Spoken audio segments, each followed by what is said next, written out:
दोस्तों, स्वागत है आप सभी का मेरे YouTube channel Meenakshi study corner पर। आई होप कि आप सभी की तैयारी बहुत अच्छी चल रही होगी। उसी तैयारी को और बेहतर बनाने के लिए मैं ला गई हूँ प्रैक्टिस सेट्स। तो आज से हम स्टार्ट कर रहे हैं हिंदी के प्रैक्टिस सेट्स। अगर आपने हिंदी पढ़ ली है तो आप इस प्रैक्टिस सेट के माध्यम से अपनी तैयारी जांच सकते हैं और उसे और बेहतर बना सकते हैं। अगर अभी तक किसी ने हिंदी स्टार्ट भी नहीं की है तो वे हिंदी की तैयारी यहाँ से कर सकते हैं। मैंने यहाँ पर हर एक चीज़ को बहुत अच्छे से एक्सप्लेन किया है। तो जो हमारा पहला प्रैक्टिस सेट है हिंदी का, वो वर्णमाला पर आधारित है। तो आइए देखते हैं हमारा पहला क्वेश्चन वर्णमाला का। तो हमारा पहला क्वेश्चन है, हिंदी में मूलतः वर्णों की संख्या कितनी है?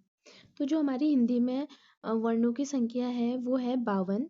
देखिए कैसे, जो हमारे स्वरों की संख्या है वो है 11 और जो हमारे व्यंजनों की संख्या है वो है 33। और फिर इसके बाद आते हैं हमारे संयुक्त व्यंजन जिनकी संख्या है 4।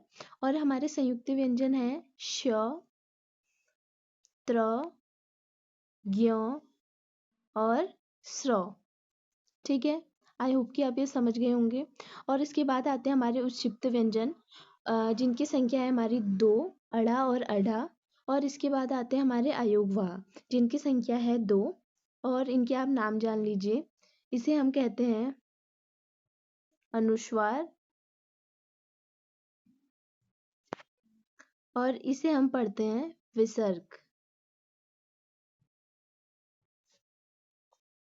अनुस्वार और विसर्ग यह क्या है, हमारे अयोगवाह है। लेकिन अगर क्वेश्चन ये आ जाए कि कामता प्रसाद के अनुसार वर्णों की संख्या कितनी है, तो हमारा आंसर तब 52 ना होकर के होगा 43।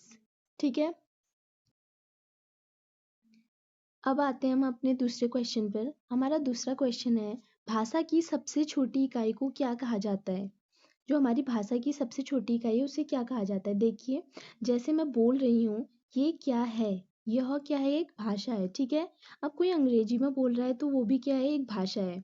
तो मैंने बोला बोल, ठीक है, मैंने क्या बोला, बोल। अब मैंने इसे क्या किया, लिख दिया। तो ये क्या हो गई, अब भाषा की सबसे छोटी इकाई वर्ण। ठीक है, जो हम बोलते हैं वो क्या होती है, ध्वनि होती है। याद रखना, ध्वनि को लिखित रूप देना ही क्या कहलाता है, वर्ण कहलाता है। लेकिन दोस्तों, आप गलती मत कर देना, अगर इसी प्रश्न की भाषा थोड़ी सी बदल दी जाए और लिख दें भाषा की सबसे छोटी मौखिक इकाई, यानी कि जो ओरली या मुख से कौन सी होती है, तो वो क्या होगी, हमारी ध्वनि। ठीक है, अब जैसे मैंने बोला मौ, तो क्या है, ये ध्वनि। ठीक है, और लिखा तो ये क्या हो गया, वर्ण। लिखते ही वर्ण और बोलते ही ध्वनि। अब नेक्स्ट क्वेश्चन है हमारा, जिस स्वर के उच्चारण में 2 मात्राएं लगती हैं उसे क्या कहते हैं? जिस स्वर के उच्चारण, उच्चारण का मतलब क्या है, हम उसको ध्वनि का रूप दे रहे हैं। ठीक है, और उसमें क्या लग रही है, 2 मात्राएं लगती हैं, तो उसे क्या कहता है, पूछ रहा है। तो ऑप्शन ए में हमारा है संयुक्त स्वर। नहीं, संयुक्त स्वर कब होगा, जब 2 स्वरों का मेल होगा। ठीक है, और ऑप्शन बी है मूल स्वर। मूल स्वर भी नहीं होगा क्योंकि मूल स्वर और लघु स्वर एक ही होते हैं। मूल स्वर को ही क्या कहते हैं, लघु स्वर कहते हैं। फिर बचा क्या हमारा, गुरु स्वर। गुरु स्वर को ही हम दीर्घ स्वर और इसका दूसरा नाम है द्विमात्रिक स्वर। सॉरी, इसमें थोड़ी गलती थी मेरी। तो इसे ही हम क्या कहते हैं, दीर्घ स्वर और द्विमात्रिक स्वर कहते हैं। स्वर यानी कितनी मात्राएं होंगी, 2। 2 मात्राएं कैसे होंगी, देखिए। अब देखिए, जो हमारे स्वर होते हैं वो कितने होते हैं, 11। ठीक है, पहले मैं लघु स्वर बताती हूँ आपको। लघु स्वरों की संख्या होती है हमारी 4, अ, ई, उ और री। ठीक है, लघु स्वर को क्या क्या कहते हैं, हम मूल स्वर भी कहते हैं इसे और एक मात्रिक स्वर भी कहते हैं। ठीक है, अब हम नेक्स्ट पे आते हैं, ये हो गए हमारे लघु स्वर। और अब हम आते हैं अपने दीर्घ स्वर पे। दीर्घ स्वर क्या क्या होते हैं हमारे, आ, दीर्घ ई, दीर्घ उ, दीर्घ ए, दीर्घ ओ और दीर्घ औ। ठीक है, अब इसमें से आप, इन लघु स्वरों में से आप इन चारों को ले लीजिए, इन चारों को ले लीजिए। और इसमें आप देखिए, ए, ऐ, ओ और औ हमने ले लिया है। ठीक है, जो ए है वो किससे मिलकर बन रहा है, ओ और ई से मिलकर क्या बन रहा है, ए का निर्माण हो रहा है। और फिर जो हमारा ओ है उसका निर्माण किससे हो रहा है, ओ और ऊ से मिलकर उसका निर्माण हो रहा है। ठीक है, अब देखिए, जो हमारे दीर्घ वाले बचे हैं, अब दीर्घ ए और दीर्घ ओ। इनका निर्माण किससे होगा? जो इनसे छोटे हैं, यानी कि इनके लघु वाले से। दीर्घ ए से पहले क्या आता है? लघु ए। तो तो सब में ही होगा, ठीक है, ये आपको याद ही रखना है। अब दीर्घ वाले जो होंगे इनका, ये किससे बनेंगे? जो इनसे पहले लघु वाले होंगे। तो दीर्घ ए से पहले क्या आता है? लघु ए। तो दीर्घ ए का निर्माण किससे होगा? और ए से मिलकर होगा। जो हमारा दीर्घ ओ है, इससे पहले क्या आएगा हमारा? लघु ओ। तो दीर्घ ओ का निर्माण किससे होगा? और ओ से मिलकर होगा, ठीक है। अब आप ये देखिए, इन्हें हम क्या कहते हैं? संयुक्त स्वर भी कहेंगे। कैसे? संयुक्त स्वर मैंने आपको ऊपर बताया था कि संयुक्त स्वर कब होगा? जब दो स्वरों का मेल होगा। तो देखिए यहाँ पे दो स्वरों का क्या हो रहा है? मेल हो रहा है। ये दो स्वरों का मेल हो रहा है और फिर क्या बन रहा है हमारा? ए। यहाँ पे भी दो स्वरों का मेल हो रहा है, ये भी दो स्वरों का मेल हो रहा है। ये सब क्या है? स्वर है। और दो स्वरों के मेल से कुछ नया स्वर बन रहा है, ठीक है। तो इसे हम संयुक्त स्वर भी कहेंगे। अब देखिए, इसे ही हम विजातीय स्वर भी कहते हैं। कैसे? इसकी जाति अलग है, इसकी जाति अलग है, ये अलग है, ये अलग है, ये अलग है, ये अलग है, ये अलग है, ये अलग है। इनकी जो जाति है वो सेम नहीं है। तो क्या इसे हम विजातीय स्वर भी कह सकते हैं? जी हाँ, इन्हें विजातीय स्वर भी कहते हैं और संयुक्त स्वर भी कहते हैं। अब देखिए, इन चारों की तो हमने बात कर ली। अब बचे क्या हमारे? ये तीन बचे, आ, दीर्घ ई और दीर्घ ऊ, ठीक है। अब आप यहाँ पे देखिए, जो आ है वो किससे बन रहा है? और से क्या बन रहा है? आ। दीर्घ ई किससे बन रहा है? ई और ई से मिलकर। दीर्घ ऊ और ऊ से मिलकर बन रहा है। और एक चीज आपने इसमें एक चीज और देखी, जो इनकी जाति है वो सेम है। ये भी सेम है, ये सेम है, ये सेम है, ये सेम है, यानी कि इनकी जाति सेम है। इनकी जाति सेम नहीं थी तो हमने इसे विजातीय स्वर कहा। और इनकी जाति सेम है तो इन्हें क्या कहेंगे? हम सजातीय स्वर कहेंगे, ठीक है। अब नेक्स्ट क्वेश्चन है हमारा, इनमें से समृद्ध स्वर कौन सा है? ऑप्शन ए दे रखा है आपको अ, ऑप्शन बी दे रखा है आपको दीर्घ ई, और सी दे रखा है आपको ओ, और डी दे रखा है आपको औ, ठीक है। इनमें से आपको बताना है कि समृद्ध स्वर कौन सा है। देखिए, अब आपको इसमें मैं पूरे अच्छे से समझा देती हूँ। देखिए, पहले देखिए, मुख खुलने के आधार पर, मुख खुलने के आधार पर हमने इसे दो भाग में डिवाइड कर रखा है। एक है ये विवृत स्वर और एक है अर्धविवृत स्वर, ठीक है। विवृत का मतलब क्या हो जाएगा? इसमें क्या होगा? हमारा मुंह पूरा खुला होगा। और अर्धविवृत में क्या होगा कि इसमें आधा मुंह खुला होगा हमारा, ठीक है। अब विवृत में क्या हो जाएगा? देखिए, आप इसे ऐसे समझ सकते हैं। विवृत विवृत में सबसे पहले क्या आ रहा है? वी। आप इस वी को लीजिए। वी वी मतलब कि आप समझिए कि किसी का विवाह है और उसने सबसे क्या कह रहा है कि सबको विवाह में आना है, ठीक है। आप ऐसे याद कर सकते हैं। अब अर्ध विवृत में क्या होगा कि अर्ध से ही आपको पता चल रहा है कि अर्ध मतलब आधा। अर्ध विपरीत में क्या आ जाएंगे? अब आ का आधा क्या होता है? ओ। क्योंकि आ किससे मिलकर बना है? औ और औ से मिलकर क्या बनता है? आ बनता है। तो अर्ध विपरीत में आ का क्या हो जाएगा? आधा और, ठीक है। अब इन्हें इन दोनों को हम कैसे याद कर सकते हैं? आप ये देख सकते हैं, फिर वो आधे ही लोग आए विवाह में। उसने क्या कहा था? सबको आना है विवाह में, लेकिन पहुंचे कौन? आधे ही लोग पहुंचे। फिर उसने पूछा, ए, आप ऐसे याद कर सकते हो, ए तुम विवाह में क्यों नहीं आए? तो दूसरा कह रहा है, ओ मैं तो भूल गया या भूल गई, ठीक है। आप इसे ऐसे याद कर सकते हैं। अब हमने मुख खुलने के आधार पर तो देख लिया। अब देखते हैं मुख बंद होने के आधार पर। मुख बंद के आधार पर हमने इसे बांटा है समृद्ध, समृद्ध और अर्ध समृद्ध में, ठीक है। समृद्ध मतलब 100 से आप ये ऐसे याद कर सकते हैं, उसने विवाह में तो आधे लोगों को तो बुलाया नहीं है, उसने सबको बुलाया था। ऊ दीर्घ ऊ, ई दीर्घ ई, ठीक है। विवाह में क्या किया था? उसने सबको बुलाया था। अब और अर्ध समृद्ध में क्या आ जाएंगे? जितने भी हमारे जैसे कि स्वर हमारे 11 होते हैं, हमने बाकी स्वर इसमें लिख लिए हैं, लेकिन अर्ध समृद्ध में अब जो भी बचे हम उसको कितने किस में लिख लेंगे? अर्ध समृद्ध में, ठीक है। आप इसे ऐसे समझ सकते हैं। अब नेक्स्ट क्वेश्चन है हमारा, हिंदी वर्णमाला में स्वरों की संख्या कितनी होती है? तो जो हिंदी वर्णमाला है उसमें स्वरों की संख्या कितनी होती है हमारी? 11। लेकिन अगर ये पूछ ले कि उच्चारण के आधार पर कितनी होती है, तो उच्चारण के आधार पर होती है हमारी 10। देखिए कैसे, इसमें जो है री आता है, ये री नहीं होगा क्योंकि री में किसकी ध्वनि आ रही है? री, इस री की, ठीक है।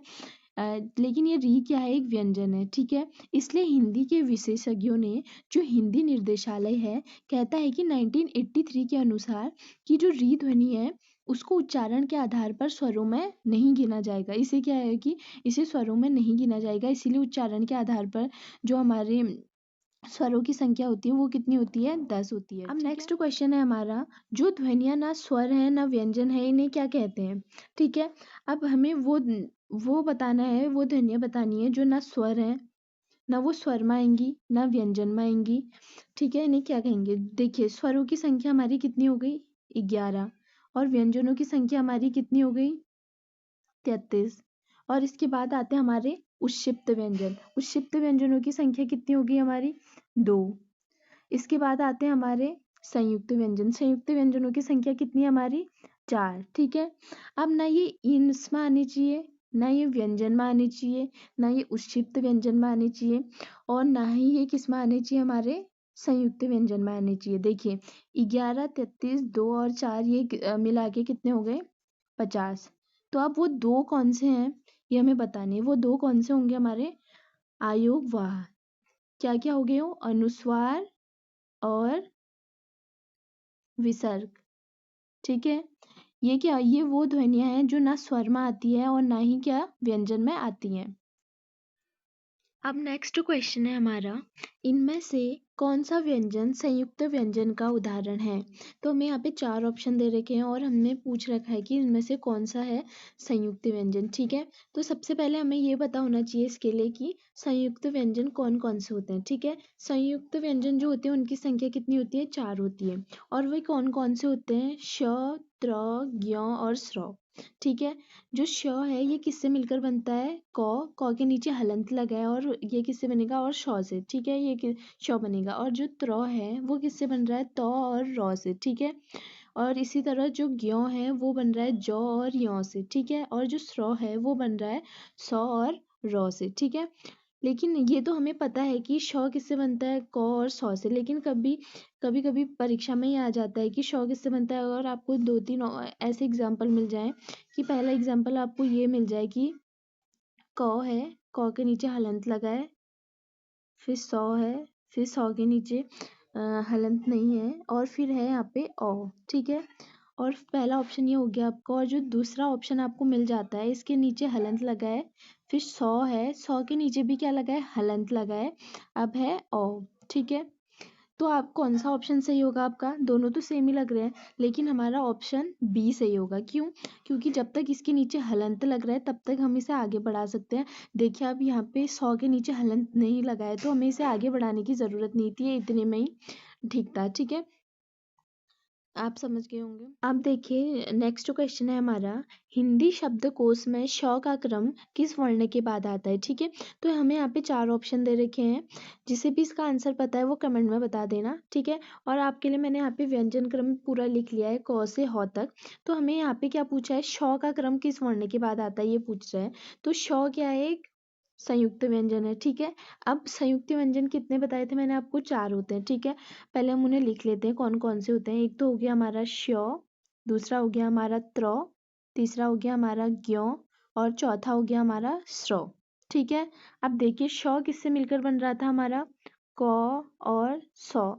इससे क्या बनता है? श बनता है। और जो त्र है हमारा ये बनता है हमारा त और र से मिलकर बनता है। और जो हमारा ज्ञ है ये बनता है ज और यू से मिलकर ये बनता है। और जो हमारा स्र है ये बनता है हमारा श और र से मिलकर। ठीक है, अब देखिए, इसमें यह है कि जिस शब्द की उत्पत्ति जिस वर्ण के द्वारा हुई है, जिस शब्द की उत्पत्ति जिस वर्ण के द्वारा हुई है, वर्ण क्रम ये कहता है उस शब्द का स्थान उससे अगला स्थान होगा। जैसे कि श की उत्पत्ति किससे हो रही है? क से हो रही है। ठीक है, तो वर्ण क्रम के अनुसार क्या होगा? ये वर्ण क्रम क्या कहता है हमारा? उस शब्द का स्थान उससे अगला स्थान होगा, मतलब इससे अगला स्थान किसका होगा? श का। तो हमारा श बार जो व्यंजन क्रम है हमारा, इसमें कहाँ पे आएगा? क के बाद, क्योंकि वर्ण क्रम के अनुसार जिस शब्द की उत्पत्ति जिस वर्ण से हुई है, ठीक है, जिस वर्ण के द्वारा हुई है या जिस वर्ण से हुई है, वर्ण क्रम ये कहता है उस शब्द का स्थान उससे अगला स्थान होगा। ठीक है, जैसे अब जो त्र है, त्र की उत्पत्ति किससे हो रही है? यहाँ पे हमारी त से। ठीक है, तो त के बाद क्या आएगा? यहाँ पे हमारा त्र आएगा। ठीक है, और जो जौ है हमारा, जौ से किसकी उत्पत्ति हो रही है हमारी? ज्यों की उत्पत्ति हो रही है। तो जौ के बाद यहाँ पे क्या आएगा हमारा, यहाँ पे ज्यों आएगा हमारा, ठीक है। और जो स्रौ है ये किससे मिलकर बन रहा है, सौ से। तो सौ के बाद यहाँ पे क्या आएगा हमारा, श्रौ, ठीक है। अब नेक्स्ट क्वेश्चन है हमारा, इनमें से कौन से व्यंजन अंतस्थ व्यंजन है। हमसे पूछ रहा है कि इसमें चार ऑप्शन दे रखे हैं और हमसे क्या पूछ रहा है कि अंतस्थ व्यंजन कौन सा है, हमें ये बताना है, ठीक है। तो अंतस्थ व्यंजन क्या होते हैं, सुनना ध्यान से। जीभ के बराबर स्वर तंत्रियों से जिनमें हवा निकलती है, वो क्या हो गए हमारे अंतस्थ व्यंजन। एक बार फिर से रिपीट कर रही हूँ मैं, जीभ के बराबर के स्वर तंत्रियों से जिनमें हवा निकलती है उन्हें क्या बोलेंगे हम, अंतस्थ व्यंजन, ठीक है। तो अंतस्थ व्यंजन इसमें से हमारे क्या हो गए, य, र, ल और वो, ठीक है। और जो हमारे ये श, त्र और ज्ञ और स्र हैं, ये क्या है हमारे संयुक्त व्यंजन है, ठीक है। अब देखिए नेक्स्ट क्वेश्चन है, इनमें से किसका उच्चारण स्थान कंठ है। अब आपको ये बताना है कि उच्चारण स्थान इसमें से किसका कंठ है। देखिए हम पूरा आज उच्चारण स्थान जो भी जहाँ से भी हमारे आते हैं, कंठ, तालु, मूर्धा, दंत, होठ, ये सारे हम आज इसमें अच्छे से पढ़ लेंगे, ठीक है। तो सबसे पहले हमें, हाँ, कंठ का देख लीजिए आप। इसे आप ऐसे याद कर सकते हैं, आप गले से ऊपर को लाइए, अपने कंठ से होंठ तक पूरा ऐसे सीरीज से लाएंगे तो आपको याद करने में आसानी होगी, ठीक है। तो जो क, ख, ग, घ, अंग, यहाँ तक आपने व्यंजन लिखने हैं, ऐसे ही पांच पांच के क्रम में आपने नीचे को लिखते जाने हैं। तो जो हमारे कंठ वाले हैं, तो इसमें जो हमारे कंठ वाले हैं वो कौन कौन से हैं, क, ख, ग, घ, अंग, ठीक है। इतने तो आपको पता ही होंगे। लेकिन हम जो स्वर हैं हमारे, उसमें से भी कंठ वाले कौन कौन से होते हैं हमारे, अ, आ, ह और विसर्ग, ये सब क्या होते हैं हमारे कंठ वाले होते हैं। इनका उच्चारण स्थान किससे होता है हमारा, कंठ। अब फिर उसके बाद आते हैं तालु वाले। तालु में क्या कौन कौन से होते हैं, च, छ, ज, झ, यूं। और जो स्वर के होते हैं, जो स्वर वाले होते हैं उसमें से कौन कौन से होते हैं स्वर के, ई, य और श, ये क्या है, ये इनकी ये जो है इसका उच्चारण स्थान कहाँ से है, तालु से, ठीक है। और फिर आते हैं इसके बाद मूर्धा, दंत और होंठ, फिर ठीक है। तो क्वेश्चन में हमें क्या पूछा था कि ये जो चार ऑप्शन दे रखे हैं इनमें से जो है किसका उच्चारण स्थान कंठ है। तो आप फर्स्ट वाली लाइन को देखिए, कंठ वाली को, कंठ में कौन सा आपको दिख रहा है, क, ख, ग, घ, ङ, इसमें से क्या दिख रहे हैं आपको, क्या इसमें त है, नहीं, प है, नहीं, च है, नहीं। तो आंसर क्या हो जाएगा हमारा, ग। देखिए नेक्स्ट क्वेश्चन पे, नेक्स्ट क्वेश्चन में आने से पहले ये देखिए जो अभी तक हमने किया है वो बहुत ही बेसिक किया है हमने।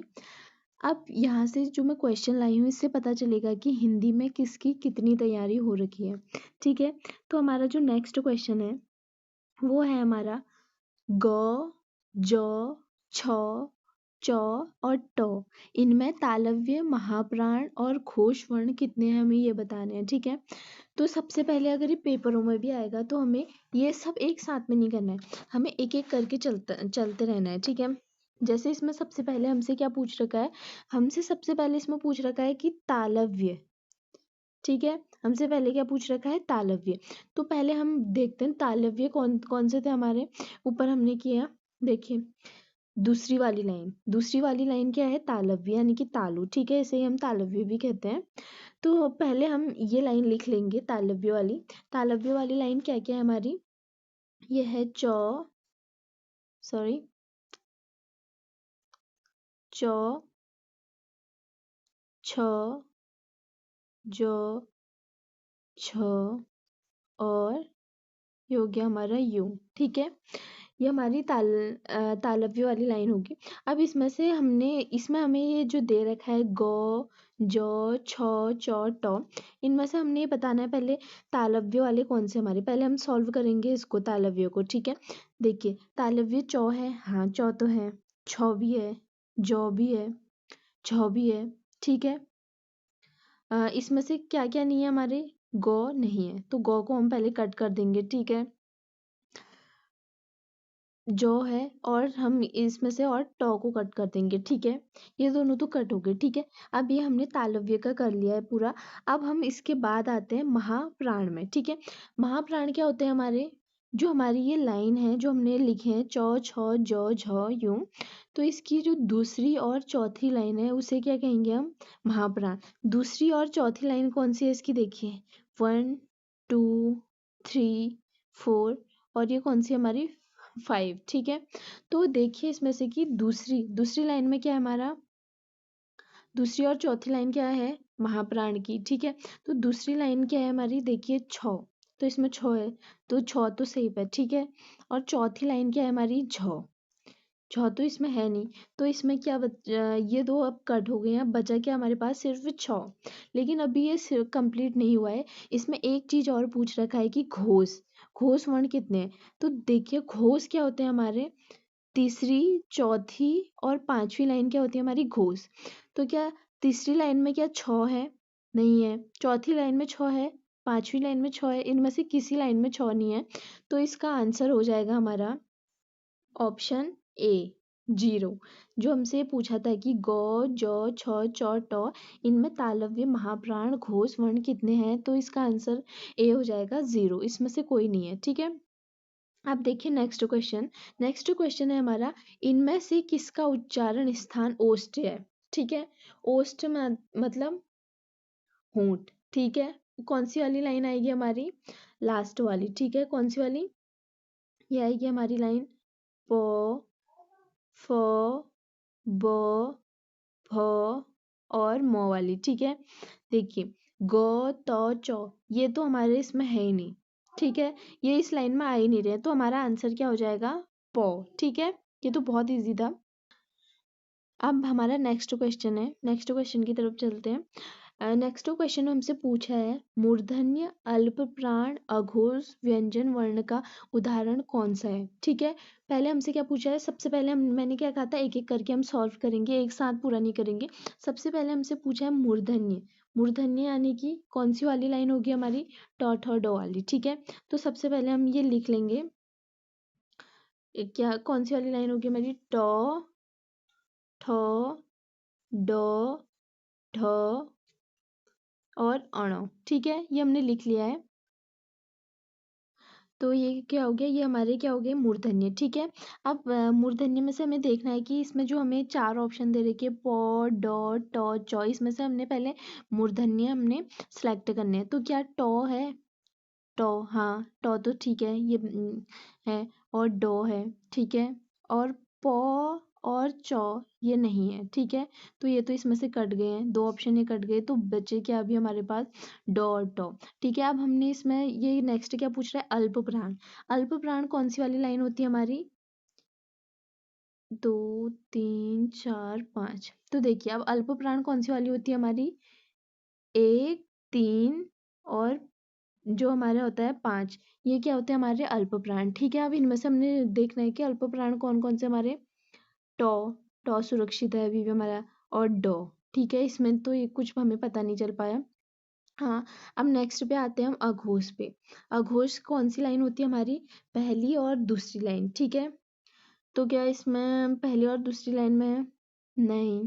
पहली और दूसरी लाइन में क्या है, पहली लाइन में है टॉ, दूसरी में है ठॉ, ठीक है। तो क्या बचा हमारा, टॉ। तो इसका आंसर क्या हो जाएगा हमारा, टॉ इसका क्या होगा, सही आंसर होगा। नेक्स्ट देखिए, नेक्स्ट नेक्स्ट क्वेश्चन में हमने क्या बताना है, सबसे पहले क्या बताना है, हमने क्या पूछा है, दंत्य। दंत्य यानी कि जो दांत वाले हमारे, इसमें कौन सी वाली लाइन आ जाएगी हमारी, त थ द ध न वाली, ठीक है। तो लिख लेते हैं हम पहले, त थ द थ और नौ, ठीक है। इसमें से हमने बताने हैं फिर दंत्य कौन कौन से, क्या चौ है तो इसे कट कर देंगे, चौ नहीं है। टॉ है, इसे कट कर देंगे हम, ठीक है। वो है, नहीं, इसे भी हम कट कर देंगे, ठीक है। तौ है, हाँ। तो इसमें क्या बचा है हमारा, सिर्फ एक तौ बचा है, ठीक है। अब अल्प प्राण हमें बताने हैं, तो सबसे पहले मैं इसके ऊपर लिख लेती हूँ। अब देखिए जो हमारे अल्प प्राण होते हैं वो कौन सी लाइन होती है हमारी, 1 3 और 5, ये क्या होते हैं हमारे अल्प प्राण। तो हमारा इसमें अभी भी क्या बच रहा है, तो। और फिर इसके बाद ये पूछ रहा है अघोष। अघोष कौन से होते हैं हमारे? पहली और दूसरी लाइन को क्या होती है हमारी? अघोष होती है। ठीक है, तो हमारा इसमें आंसर क्या बचा?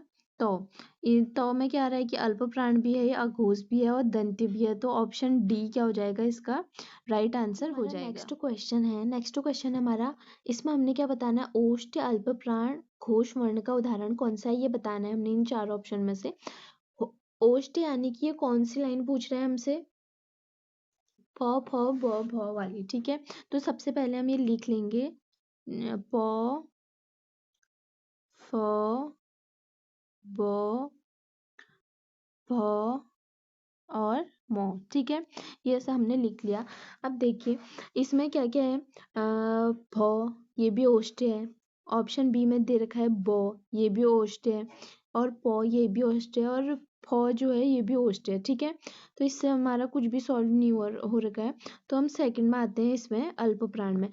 जो अल्प प्राण है हमारे वो कौन कौन सी लाइन होती है हमारी? पहले मैं इसमें नंबरिंग कर देती हूँ। जो अल्प प्राण होते हैं हमारे वो होती है हमारी पहली, तीसरी और पांचवी लाइन। ठीक है, ये कौन से होते हैं? अल्प प्राण। ठीक है, तो पहली लाइन में हमारा क्या है? पो है। ठीक है, एक तो हमारा पो है और दूसरा हमारा बो है और पांचवी लाइन में हमारा मो है। ठीक है, अब इससे हमारा ये सॉल्व हो चुका है कि हमारे क्या बचे हैं। अब ये जो हमारा भौ और फो है, ये दो ऑप्शन तो आप कट कर दीजिए। अब हमारा बचा है बो और पो। ठीक है, तो बो और पो में फिर हमसे क्या पूछा है? घोष वर्ण क्या होते हैं? तो घोष कौन से होते हैं? तीसरी लाइन होती है घोष, और चौथी होती है और पांचवी होती है। ठीक है, ये घोष में आते हैं। ठीक है, तो तीसरे में हमारा क्या है? बो। चौथे में क्या पो है? नहीं है, तो हमारा आंसर क्या हो जाएगा इसमें? बो, ऑप्शन बी, ये हमारा राइट आंसर हो जाएगा। नेक्स्ट क्वेश्चन है हमारा, ओष्ठी महाप्राण घोष व्यंजन वर्ण का उदाहरण क्या है? इसमें से आपको फिर से हमसे क्या पूछ लिया है? ओष्ठ पूछा है, और यहाँ पे हमसे क्या पूछा था? अल्प प्राण, और अब यहाँ पे हमसे क्या पूछ लिया है? महाप्राण। तो ओष्ठ में कौन सी वाली लाइन हो जाएगी हमारी? फिर से हम वही लिखेंगे, प फ प फ और ये हो गया हमारा मो। ठीक है, तो इसमें पूछा है महाप्राण, लेकिन महाप्राण कौन से होते हैं हमारे?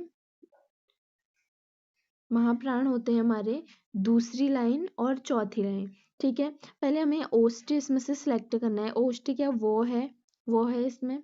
नहीं, तो ये तो हमारा ऑप्शन कट हो गया। ठीक है, भौ है, भौ तो है, फौ भी है, और क्या वो है इसमें? ओष्ठ में वो है? नहीं, नहीं है ना, तो इसे भी हम क्या कर देंगे? कट कर देंगे। ठीक है, तो अब हमारे क्या बचे हैं? भौ और फौ बच रखे हैं। तो अब हमसे पूछ रखा है इसमें महाप्राण कौन सा है? तो महाप्राण कौन सी लाइन होती है हमारी? दूसरी और चौथी जो होते हैं वो इसे क्या कहते हैं? महाप्राण। तो फौ और क्या बचे? भौ। तो फौ भी महाप्राण में ये दोनों अभी भी रह रहे हैं, क्योंकि दूसरी में है फौ। फौ यहाँ पे ऑप्शन में दे रखा है, और चौथी लाइन क्या है हमारी? ये है भौ की, इसमें ये भी दे रखा है, ये दोनों ही है। अब तीसरे में हमसे क्या पूछ रखा है? इससे भी हमें कुछ नहीं पता चला, तो हम क्या आ जाएंगे आप? घोष व्यंजन में। ठीक है, तो घोष कौन से होते हैं हमारे? तीसरी लाइन, चौथी लाइन और पांचवी लाइन। तो तीसरी लाइन में बो है, ऑप्शन में बो तो नहीं है।